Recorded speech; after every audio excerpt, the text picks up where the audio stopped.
ये नेटवर्क बनाना है साथियों। अब इसकी पावर समझ लेते हैं थोड़ा सा जल्दी कि इसकी पावर क्या है। मैं एग्जाम्पल से समझाऊंगा। एक बार एक राजा जो हैं वो चेस खेल रहे थे, शतरंज खेल रहे थे, और शतरंज खेलते समय उनको याद आया कि यार ये इतना अच्छा गेम है। बोला यार इतना अच्छा गेम जिसने बनाया उसको प्रस्तुत करो हमारे सामने, हम कुछ उसको इनाम देना चाहते हैं। तो वो आदमी आ गया पट्टा जिसने बनाया था, बोला साहब ये है इसने बनाया। तो ये बड़ा होशियार आदमी था, तो राजा खुश था, मूड में था।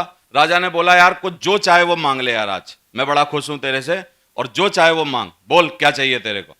ये बोलता है कि महाराज कोई बड़ी बात नहीं, ये जो शतरंज का बोर्ड है इसमें जो 64 खाने हैं, आप राजा जी बस ऐसा कर दो कि एक चावल का दाना पहले खाने में रख दो और अगले खाने में वो दानों को डबल कर दो, फिर तीसरे वाले में और डबल कर दो, फिर चौथे वाले में और डबल कर दो, और मल्टीप्लाई करते जाओ, और ऐसे हुजूर 64 खाने चावलों से भर दो, बस इससे ज्यादा मेरे को कुछ नहीं चाहिए। राजा को बड़ा गुस्सा आया, उसने कहा यार बेवकूफ आदमी है, तेरे से तुझे असरफी मांगनी थी, तुझे सोना मांगना था, तुझे हाथी घोड़े मांगने थे, तुझे गाय भैंस मांगनी थी, ये क्या मांग रहा चावल और तुच्छ सा इतने से बोर्ड पे क्या करवाना है, दे दो। बोला यार इसको जाओ, मैं तो इसको दिमाग वाला समझ रहा था।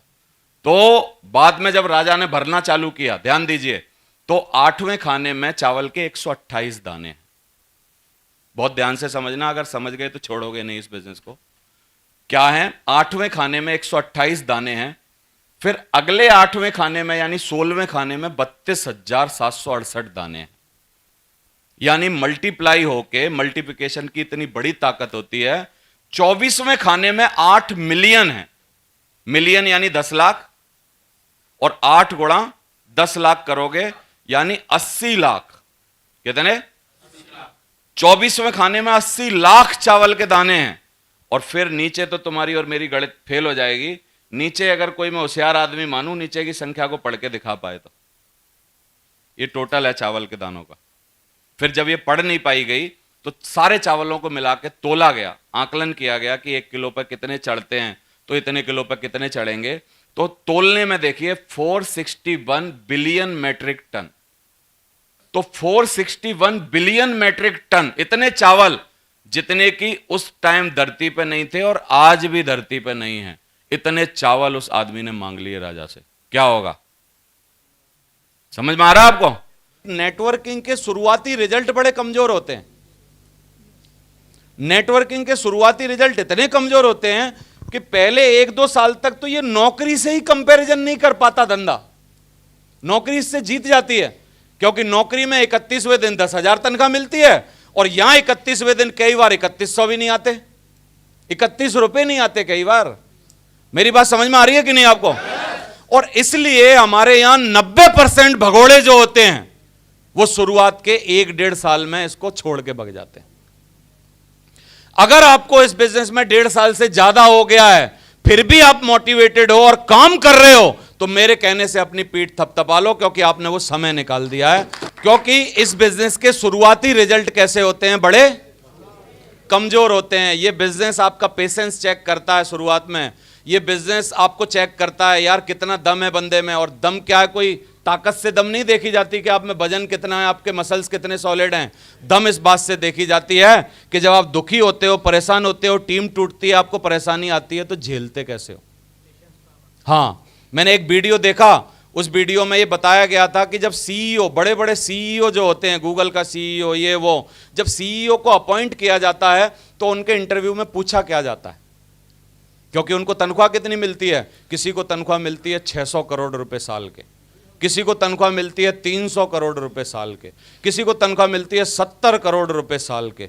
जब इतनी बड़ी तनख्वाह पे किसी को अपॉइंट किया जाता होगा तो इंटरव्यू में क्या पूछा जाता होगा? क्या इंटरव्यू में उनसे पूछा जाता होगा तू अपने MBA के कागज दिखा? नहीं, उसको पता है सबके पास होंगे। उसको पूछा जाता होगा क्या तू गोल्ड मेडल है कि नहीं कॉलेज में, तू बता, उसको पता है, सब ब्रिलियंट ही होगा, तब वो CEO के लिए आया है। तो क्या पूछा जाता होगा? उनको पूछा जाता है कि आप अपनी जिंदगी के सेटबैक मतलब क्या, आपकी जिंदगी में जब आप भयंकर तरीके से गिरे तो उसके बाद कैसे उठे, इस बात को आधे घंटे में समझाओ। समझ आ रहा है कि नहीं आपको? और जब भयंकर गिरे और कैसे उठे, जब इस बात को वो समझाता है, उस बात से सेटिस्फाई होकर उसको CEO अपॉइंट किया जाता है। तो जिंदगी के सेटबैक जब दुनिया में हर जगह आते हैं, तो क्या जिंदगी का सेटबैक यहां भी आएगा कि नहीं आएगा? जिंदगी में जब और जगह तकलीफें आती हैं, तो हमारे यहां भी तकलीफें आएंगी कि नहीं आएंगी? इसका मतलब जब जब आपको तकलीफें आए, आपकी टीम टूटे, आपके लफड़े हों, आपके नेटवर्क में परेशानी हो, कोई आपको उल्टा करे, अपलाइन आपको उल्टा बोले, कोई आपके साथ गलत करे, कोई आपके साथ खेले, कोई आपके साथ मजाक करे, आपकी गर्लफ्रेंड छोड़ के जाए, पत्नी छोड़ के जाए, आपके साथ जो कुछ भी हो, आप अगर झेल गए तो आप बड़े आदमी बनोगे। लिखवा के ले लो मेरे से। Thank you very much. मेरे साथ मेरे नाटक हुए, मैं घबराया नहीं बस, क्योंकि मेरे को पता है जब आपके साथ सेटबैक आए, उसमें से अगर आप निकल गए तो फिर आप महान आदमी बनोगे। और आने वाले समय में क्या गलत होगा, क्या किसी को पता है? क्या पता है? क्या किसी को नहीं? तो कितने लोग आप में से मजबूती के साथ अपने सेटबैक में खड़े रहेंगे? खड़े रहेंगे? परेशान तो नहीं होंगे? पॉजिटिव एटीट्यूड रखेंगे और तब भी एक्शन लेते रहेंगे, तो you will be crown ambassador definitely. मैं शुरुआत में 5.5 सालों के अंदर, 6 सालों के अंदर डायमंड बना, 10,000 की टीम बनी मेरी। फिर मैं अगले 4 साल में मरकरी बन गया, यानी 90,000 लोग और आए मेरे साथ, और मैं 4 सालों में मरकरी बन गया 2014 में। और आज मेरी टीम जो है, अगर आप बीवी के हिसाब से जोड़ोगे तो 6.5 लाख लोगों की टीम हो गई है मेरी। और सिर्फ समय कितना हुआ है? 17 साल हुए हैं। शुरुआती रिजल्ट बड़े कमजोर होते हैं। अब ये 6.5 लाख की टीम आने वाले 2, 4, 5 सालों में आप देखना 20-30 लाख की हो जाएगी, क्योंकि अब तो पंख लगे हुए हैं। धुआंधार लोग जुड़ रहे हैं, धुआंधार लोग आ रहे हैं। कहां से कौन कौन जुड़ जा रहा है मेरे को पता ही नहीं, किसी का नाम ही नहीं पता है। मेरी बात समझ में आ रही है कि नहीं आपको? शुरुआती पहला, दूसरा, तीसरा गियर डालना इस बिजनेस में थोड़ा मुश्किल होता है। अगर आपने वो डाल दिया तो फिर टॉप गियर में गाड़ी धुआंधार चलती रहती है। कितने लोग इस बिजनेस में सबसे पहली जो हमारी वो है नींव का पत्थर है, उसको उखाड़ के दिखाएंगे, और वो है डायमंड शिप। असली पैसे अगर आपको कमाने हो तो किसके बाद मिलते हैं? असली मान सम्मान पाना हो तो किसके बाद मिलता है? रॉयल्टी किसके बाद आती है? डायमंड शिप के बाद। सब कुछ। अच्छी कार कब आती है? डायमंड बनने। अच्छा मकान कब बनता है? देश विदेश की यात्राएं परमानेंट कब होती हैं? डायमंड बनने के बाद। तो सब कुछ जो है वो डायमंड बनने के बाद है। समझ आ रहा है? तो इसलिए सबसे पहले आपके मन में सिर्फ डायमंड बनना होना चाहिए। दूसरा, लोग बोलते हैं यार आप तो जोड़ते हो, और जोड़ने के काम को हम बड़ा खराब मानते हैं। कोई बोलता अरे लो यार प्रिंसिपल साहब आपने भी जोड़ना चालू कर दिया, तो उनको बोलो भाई साहब, सरकार की तरह, राजनीतिक पार्टियों की तरह और दूसरे तथाकथित जो धर्म के गुरु हैं उनकी तरह तोड़ नहीं रहा, कम से कम जोड़ रहा हूं। और दुनिया के किसी भी क्षेत्र में जोड़ना जो है वो खराब नहीं माना जाता। जब एक लड़का लड़की को पंडित जोड़ता है तो उसको शादी बोलते हैं।